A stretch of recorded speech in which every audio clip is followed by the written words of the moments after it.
Okay. Hey, I'm just trying to improve everybody's sales and everybody's profits.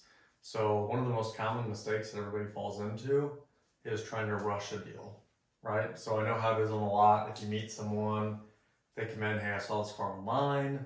I just want to know your best price. I don't need to drive it. I've driven this before, whatever the case may be. Okay. So, there's two scenarios as to how this can go. So the first one, which is the most common, is I broke it up into two separate pyramids here, which comes to time, how we allot our time per deal. The first one, which unfortunately most people find themselves in, is it's a rush. They go out and they do a meet and greet with the individual on the lot, and you start hearing those objections right away. What's your best price? I don't need to drive the car, whatever the case may be. And then we go into the fact find because we know as salespeople, our responsibility is to do a fact find. So we rush that as well. We don't find anything about, the person out. We don't know what they do for work, what they do for fun, anything about their family. And then after the fact find, we go straight into the demo and the presentation of the vehicle. Because at this point, when we fall into this category, we think we know what they want because they've told us what they want. They've told us what they want to do, and they're guiding the ship. Then the problem that we run into is after we do the demo and the presentation, we feel like we've done our jobs properly. We've met the customer, we did the fact find, we demoed the car, we did a presentation, perhaps a silent appraisal on their trade, now we're negotiating.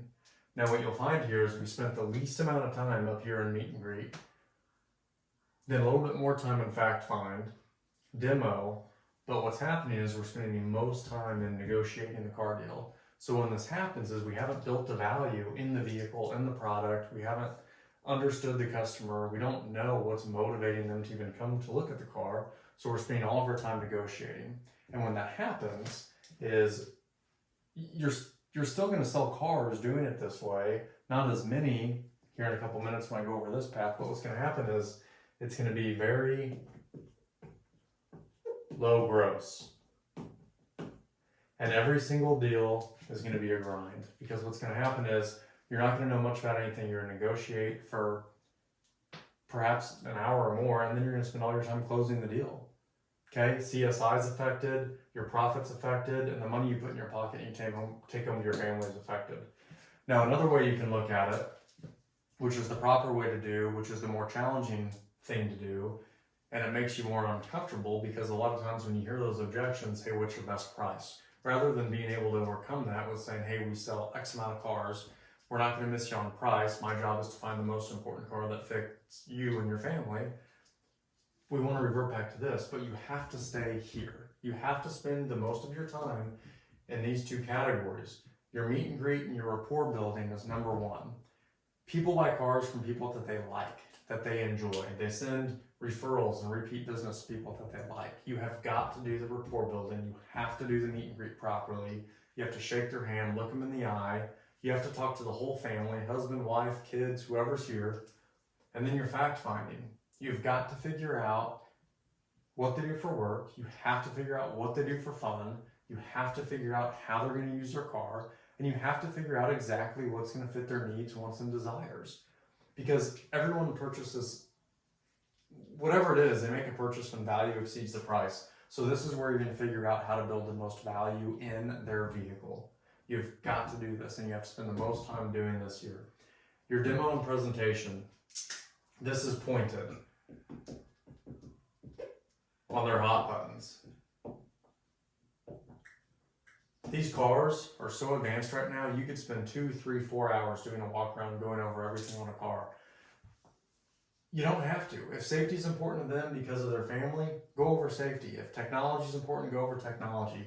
If performance is important, go over the engine capabilities, go over performance. But your demo and presentation has got to be presented based off your fact find. And to do that properly, you've got to spend more time up here than you are here.